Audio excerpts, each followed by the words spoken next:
Un conseil, madame, un conseil, monsieur, mangez. Y'en a qui prennent un petit coup, moi je mange. Y a-t-il un pilote dans l'assiette ? Y'en a qui lèchent les vitrines, moi je mange.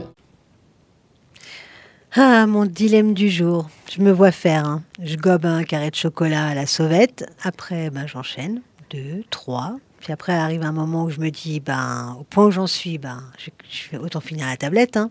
Et hop, je finis la tablette. Et le lendemain, je recommence. Aïe, aïe, aïe, c'est quoi ce mécanisme-là ? C'est un mécanisme vraiment vicelard. On l'appelle le foutu pour foutu dans notre petit jargon diététique comportemental. Donc il est en lien avec un trouble dont on a déjà parlé qui s'appelle la restriction cognitive. La restriction cognitive, le principe c'est que on croit qu'il y a des bons et des mauvais aliments et donc on ne devrait pas manger les mauvais pour bien gérer notre poids, rester en bonne santé, etc. Donc à partir de cette croyance, il y a des cercles vicieux, comportementaux qui se mettent en œuvre. Quand je vais manger un aliment mauvais, je culpabilise. Donc je le fais un petit peu à la sauvette pour pas sentir la culpabilité. Mais du coup, pendant que je lutte contre mes pensées coupables, je sens pas ce que je fais, je sens pas le goût, je sens pas le plaisir, je sens pas si j'ai encore envie ou pas de manger l'aliment, je sens pas si je suis rassasiée. Donc je suis coupée de mon corps et puis de mes sensations. Pour réduire le stress, ma stratégie c'est je finis le paquet, la tablette de chocolat, etc. Comme ça, il y en a plus et je ne suis plus exposée. Oui. Oui. Sauf que le problème c'est que ça recommence dès que l'aliment réapparaît dans le placard. Tu sais, les générations spontanées de biscuits dans le placard. Voilà. Mais alors, comment on peut sortir de ce cercle vicieux-là, de se dire, bon allez, foutu pour foutu, je termine et puis j'en parle plus. Alors pour s'en sortir, parce qu'effectivement c'est vice-là, pour s'en sortir, on va travailler déjà sur les pensées qui nous stressent.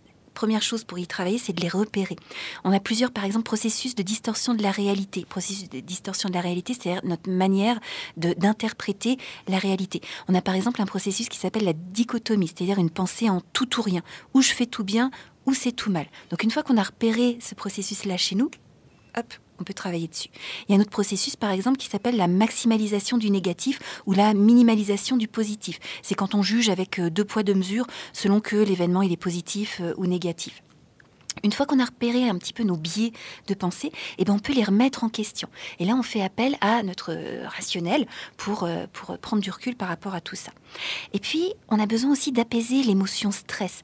On peut utiliser des exercices comme la respiration, l'attention au présent. On peut sortir marcher dehors pour s'oxygéner. Il s'agit d'accueillir notre enfant intérieur. Voilà, enfant intérieur dont on a peut-être déjà eu l'occasion de parler, je ne sais plus, au cours de précédentes chroniques. Oui, peut-être, mais on peut peut-être en parler dans les prochaines aussi. Ça, ce sera avec bonheur de développer.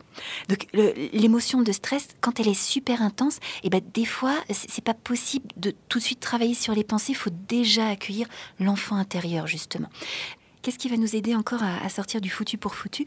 C'est réapprendre à écouter notre corps, reprendre conscience de nos sensations alimentaires, la faim, les envies, le plaisir, le rassasiement. Parce que tous ces signaux-là, ils vont nous permettre de manger la juste quantité au bon moment. Donc on peut utiliser par exemple un exercice de dégustation attentive où on va être particulièrement attentif à chacun de nos sens, la vue, l'odorat, le toucher, l'ouïe, on va s'écouter, on va écouter le bruit que fait l'aliment, etc. Voilà. Et tous ces exercices, ça nous permet de mettre plus de paix et de sortir du foutu pour foutu en revenant plutôt à l'écoute de soi. Alors l'enfant intérieur, ce sera avec bonheur d'en parler plus, parce que c'est vrai qu'on n'en a pas parlé, on en est à notre 58e chronique, ouais. Et on n'en a pas parlé en termes d'enfant intérieur, mais finalement c'est souvent lui qui se cache derrière nos comportements dysfonctionnels. Donc avec bonheur pour expliquer comment on peut l'utiliser. Oui, et puis nos auditeurs peuvent commencer à en apprendre plus en découvrant ton livre. L'enfant intérieur que tu as écrit et qui est vraiment magnifique et qui parle de tous ces comportements justement dysfonctionnels ou au contraire à favoriser pour mieux appréhender son alimentation. Et oui, nourrir mon enfant intérieur. Voilà. Et vous avez le livre évidemment qui est disponible, il y a des webinaires sur la chaîne YouTube des Mangeurs Libres, donc il y a des ressources, mais c'est promis, on en parle dès les prochaines chroniques.